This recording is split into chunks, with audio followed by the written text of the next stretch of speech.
নির্বাচন কমিশন গঠন হলেই যে নির্বাচন হবে বা সুষ্ঠু হবে সেটি আসলে গত 3টি নির্বাচন বিশেষ করে 14, 18 এবং 24 সালে সেটি কিন্তু প্রমাণ করে না।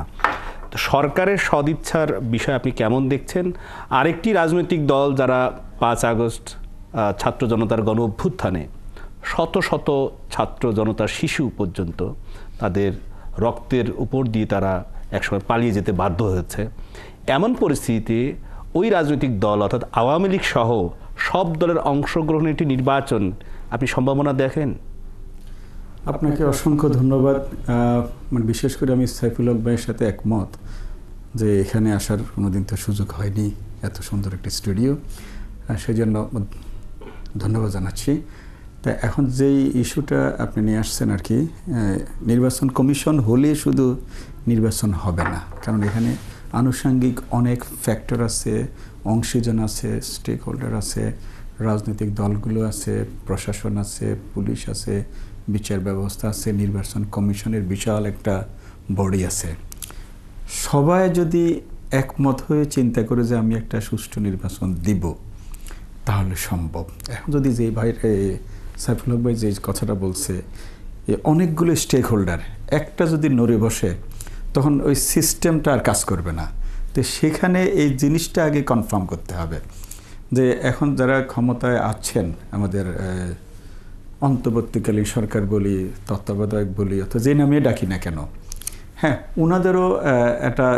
ওনাদের একটা ইচ্ছা তো অবশ্যই লাগবে যে আমরা যে ম্যান্ডেট নিয়ে এখন পাওয়ারে আছি, আমরা যে কাজগুলো ছাত্র জনতার বিপ্লবের সেন্টিমেন্ট, সেগুলো যদি ওনারা ধারণ করে বাস্তবায়ন করে একটা সুষ্ঠু, ফ্রি, ফেয়ার, ক্রেডিবল ইলেকশন করতে পারে তাহলে সম্ভব। এখন যেই সরকার পালিয়ে গেছে, হ্যাঁ, এখন হচ্ছে যাওয়ার আগে যে ঘটনাগুলো উনি ঘটিয়ে গেছেন, হ্যাঁ, সেগুলো তো অবশ্যই বিচারের আওতায় আসতে হবে।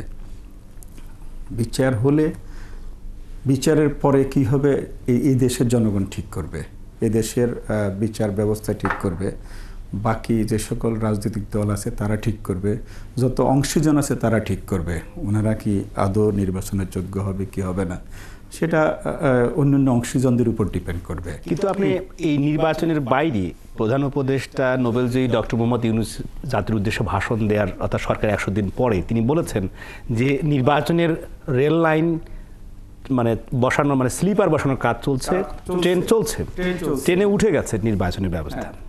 এখন প্রশ্ন হচ্ছে যে অন্তর্বর্তী সরকারের কাছে ছাত্র জনতা সহ সকল ধর্ম বর্ণ নির্বিশেষে একটি বড় বিষয় যেটা ছিল সেটি হলো সংস্কার। অনেকগুলো কমিশন হয়েছে, তারা ডিসেম্বর এবং জানুয়ারির মধ্যে সমস্ত কমিশন রিপোর্ট দিবে। সেই সংস্কার কমিশনের কাজের অগ্রগতি যদি আপনি বলেন, সেগুলো কেমন দেখছেন?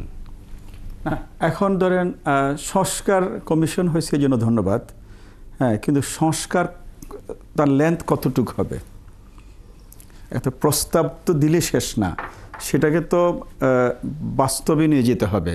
আমি কতগুলো প্রস্তাব নিয়ে আসলাম শুধু একটা ফাইলে রাখলাম, সেটার নাম তো সংস্কার না। আপনি যে যে ক্ষেত্রে সংস্কারের কথা বলছেন সেগুলোকে তো বাস্তবে নিয়ে যেতে হবে। যদি না নিয়ে যেতে পারেন তাহলে শুধুমাত্র প্রস্তাব আকারে থাকলে তো সংস্কার হলো না। তা এখন ওনার যে বক্তব্য, আমরা ট্রেন চলছে, হ্যাঁ, সেটা ঠিক আছে, ট্রেন চলছে, এখন কথা হচ্ছে আপনি কতদিন চালাবেন, এটারও একটা টার্গেট তো ঠিক করতে হবে।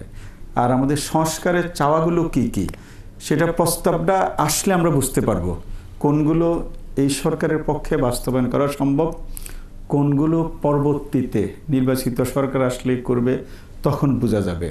আর প্রস্তাবগুলো যদি এমন হয় যে না এই মুহূর্তে এটা সম্ভব না, এটার জন্য আরও অনেক দিন লাগবে, তো সেটা তো অন্য ইস্যু হয়ে যাবে। এখন আর সবচেয়ে যেটা দরকার ছিল, একটা জাতির মূল যেই ইস্যুটা শিক্ষা সংস্কৃতি, আমরা শিক্ষা ব্যবস্থা পুরোটা শেষ।